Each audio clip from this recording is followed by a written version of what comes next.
Good day, and welcome to the Outdoor Asian, bringing you a grassroots approach to gardening and outdoor well-being with a slight Asian infusion. Today's topic is a subtopic of composting, which is use of coffee grounds. One of the questions I'm often asked is, should I put coffee grounds into my active garden? And in my opinion, the answer is sparingly, and here's why.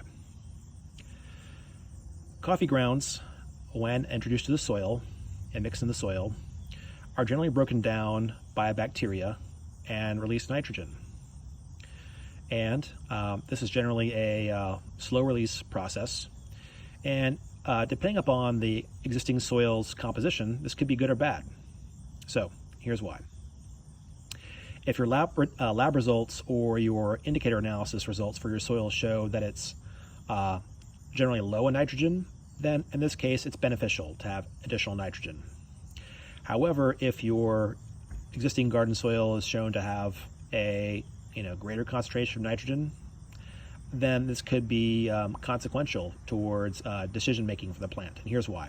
Nitrogen is a nutrient that causes productive leafing and stem health. So by having an overabundance of nitrogen and imbalance with other key nutrients such as phosphorus, potassium, and magnesium, etc., this would cause the plants in the garden to shift their behavior more towards producing large, healthy leaves and stems.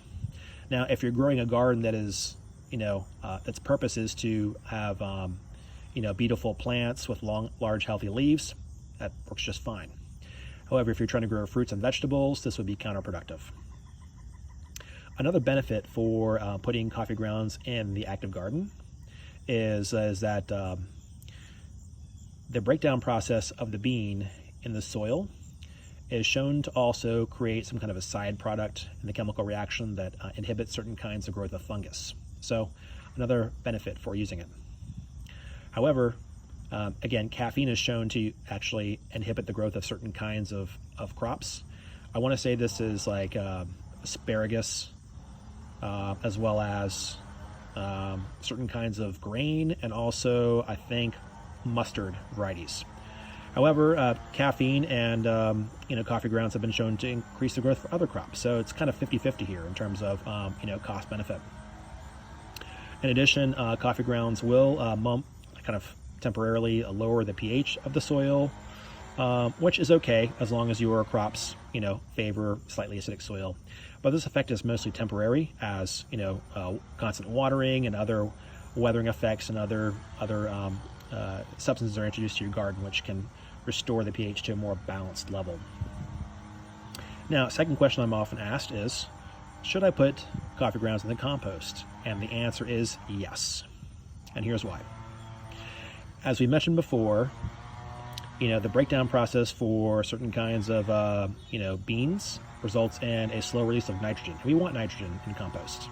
Again, we want to ensure that the compost has a sufficient amount of nitrogen so we can, in fact, grow healthy, leaves, healthy, strong, large leaves for our plants, so they can then, conduct photosynthesis and gain energy for producing things like fruits and flowers.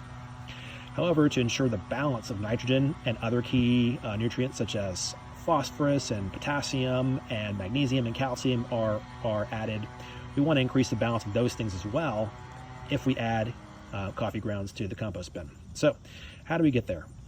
One way of adding additional micronutrients to the compost bin could come from using the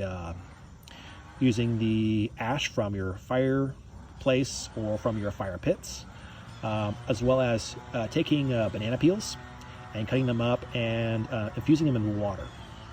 Now, this actually is a win-win, because not only does the potassium fuse through the water and spread more evenly in your compost bin, and therefore make potassium more available throughout the compost bin, it also adds water, which is a key ingredient for assisting the breakdown of your compost. So there we have it in a nutshell, or should I say bean shell. Have a great day, folks. Talk to you soon.